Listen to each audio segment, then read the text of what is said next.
राजा में आप समझते गुणों को ये बताते हुए मुझे अत्यंत हर्ष हो रहा है कि आज संयम सम्राट, धरती के देवता, संत शिरोमणि आचार्य गुरुवर्षी विद्यासागर जी महामुनि राज के दीक्षा के 50 वर्ष पूर्ण हो गए हैं।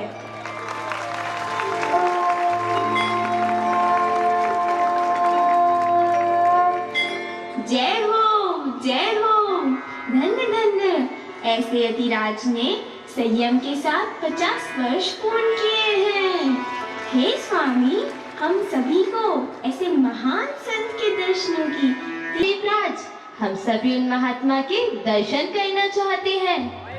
अवश्य, केवल दर्शन ही नहीं, हम सभी मिलकर गुरुदेव के चरणों में पूजा अर्चना भी करेंगे। चलिए हम सभी भूलों की ओर प्रस्थान करते हैं।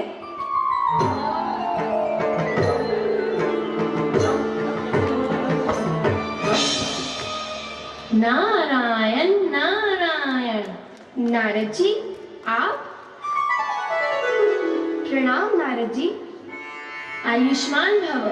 हे इंद्रराज, इतने प्रफुल्लित मन से, इतने शुद्ध भावों से आप सभी का कहाँ के लिए गमन हो रहा है? हे देवर्षि, आज हम सभी स्वर्ग के देवगण धरती के महामना संत शिरोमणि के दर्शन हेतु जा रहे हैं। नारायण नारायण। पृथ्वी पर साधु महाराज के दर्शन के लिए जा रहे हैं आप? जरा संभल कर जाइए, कहीं आपके सम्यक्त्व में दोष ना लग जाए। नहीं नहीं नारद जी, आप निश्चिंत रहिए। मैं जिनकी वंदना करने जा रहा हूँ वे सच्चे गुरु हैं और सच्चे गुरुओं का स्वरूप उनके मात्र दर्शन करने से समझ में आ जाता है। हाँ, और सुनिए नारद जी, जैनागम में आचार्य समंत भद्र स्वामी ने श्रावकाचार्य की गाथा में कहा है कि विषयासा वशातीतो निरालंबो परिग्रह ज्ञान ध्यान तपोरक्तस्य तपस्वी स प्रशस्यते। अर्थात जो विषयों की आशा से रहित होते हैं, आरंभ परिग्रहों से रहित होते हैं, जो ज्ञान ध्यान तप में लीन रहते हैं, ऐसे साधु सदा प्रशंसनीय होते हैं। नारायण नारायण। सच्चे गुरु तो अवश्य है, परंतु क्या नारद जी? नारद जी, चूंकि आपकी बुद्धि सदैव अन्य प्रकार से चलती है, अतः अवश्य कोई संशय या भ्रम आपके चित्त में है तो आप हमसे कहिए, आपके संशय का निवारण हम अवश्य करेंगे, अन्यथा आपके सम्यक दर्शन का क्या होगा? नारायण नारायण। नारायण नारायण। इंद्र महाराज, हमने पृथ्वी पर कई लोगों के मुख से सुना है कि पृथ्वी पर साधुओं एवं आचार्य महाराज के आशीर्वाद से शैक्षणिक संस्थाएं, वस्त्र निर्माण की योजनाएं संचालित हो रही हैं।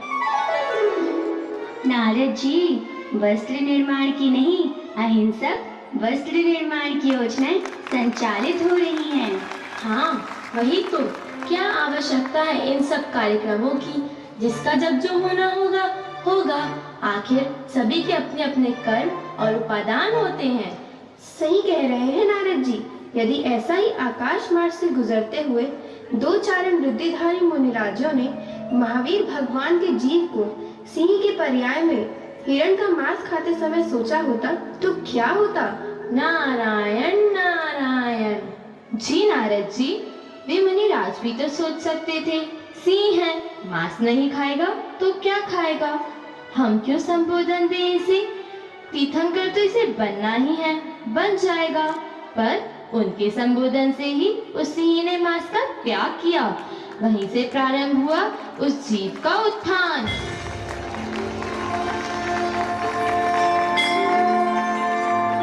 जी हाँ नारद जी, आप तो स्वयं ग्रंथों के जानकार हैं, आगम के ज्ञाता है। क्या आपने नीति वाक्यामृतम में नहीं पढ़ा?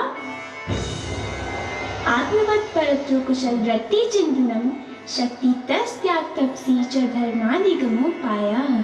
अर्थात अपने समान दूसरे प्राणियों के हित में चिंतन करना, शक्ति पूर्वक पात्रों को दान देना और तपश्चर्या करना, ये धर्म प्राप्ति के उपाय हैं। इसलिए हमारे गुरुदेव अब स्वयं के हित के साथ साथ इस संसार में भटकते प्राणियों के हित का चिंतन कर, करुणा को हृदय में धारण कर अहिंसा का उपदेश देते हैं।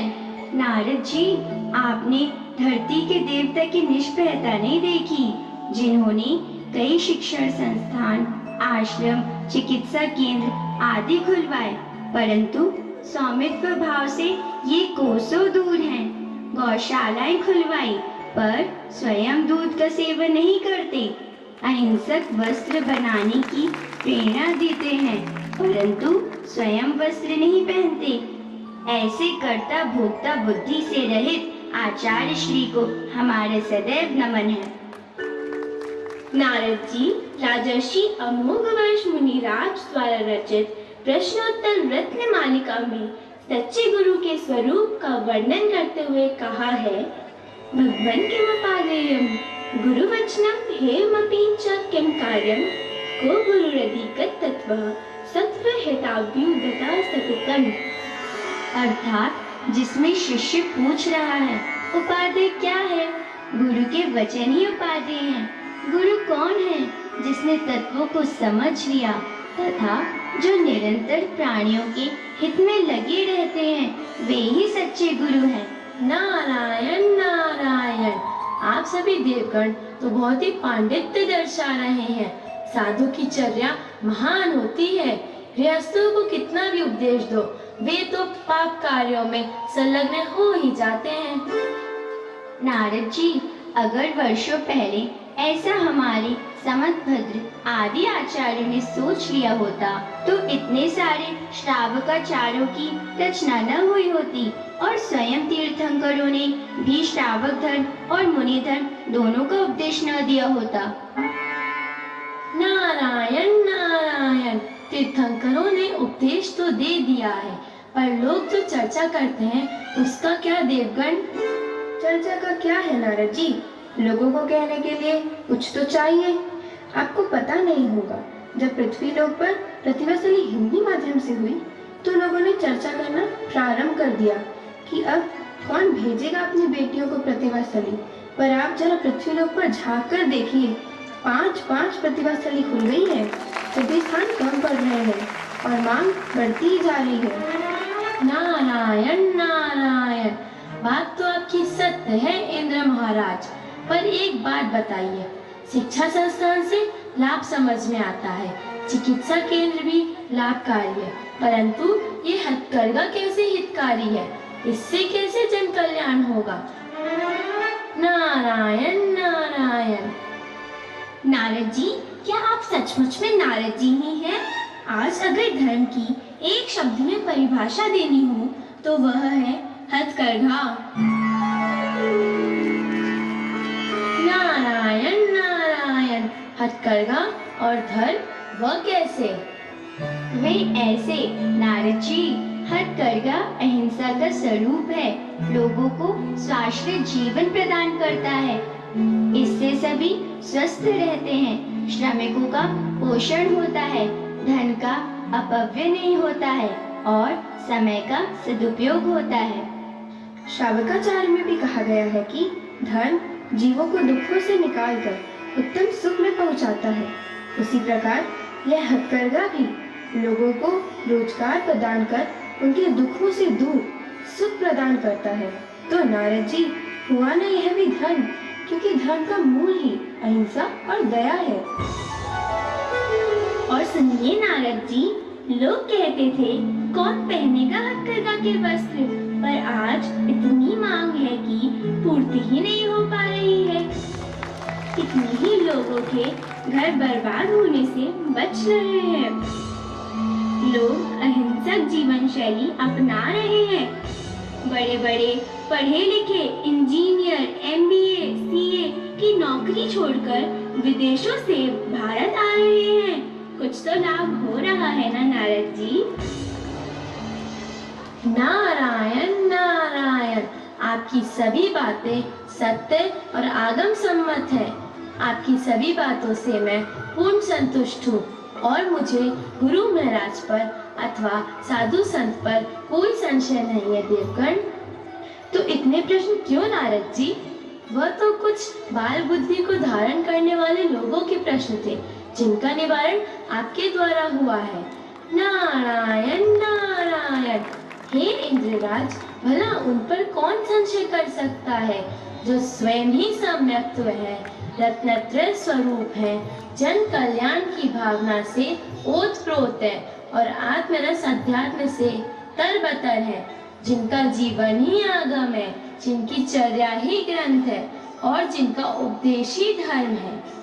धरती पर एकमात्र ऐसे संत हैं जिन्होंने संयम का निरतिचार पालन कर आत्म साधना को बढ़ाते हुए, जन कल्याण की भावना भाते हुए, जन जन के हृदय में बिना किसी विज्ञापन के अपना स्थान बनाया है। आप सत्य कह रहे हैं नारद जी, जिनकी केवल एक दृष्टि और मधुर मुस्कान प्राप्त करने के लिए जनता अपनी सुध-बुध खोकर भागी चली आती है। ऐसे शुद्ध परम आत्मलीन महान योगेश्वर के चरणों में झुका रहेगा। नारायण नारायण। इंद्रराज, आप गुरुदेव के पूजन में जा रहे हो तो यह निवेदन करके आना कि स्वर्ग लोक में भी हथकरघा जैसा सक्रिय सम्यक दर्शन केंद्र खुलवाए। जब सब पर कृपा हो ही रही है तो हम देवताओं पर भी गुरुदेव की कृपा क्यों ना हो। अरे नारद जी, आज इस महान महोत्सव को मनाने के लिए कहां-कहां से जन समुदाय एकत्रित हो रहे हैं। धरती का प्रत्येक जीव इस संयम स्वर्ण महोत्सव को मना रहा है। तीनों लोकों में इस शुभ दिन की प्रतीक्षा हो रही थी। क्या आप सम्मिलित नहीं होंगे आज के इस महान महोत्सव में? आइए, समस्त स्वर्ग के सभी देवगण आचार्य श्री जी के पूजन के लिए प्रस्थान करते हैं। इंद्रराज, एक कहावत है, अंधा क्या चाहे तो आंखें। चलिए महाराज, मैं तो इसी दिन का और आपकी आज्ञा की प्रतीक्षा कर रहा था। तो चलिए, हम सभी गुरुदेव के पूजन के लिए चलते हैं। नमोस्तु आचार्य श्री जी, नमोस्तु आचार्य श्री जी, नमोस्तु आचार्य श्री जी।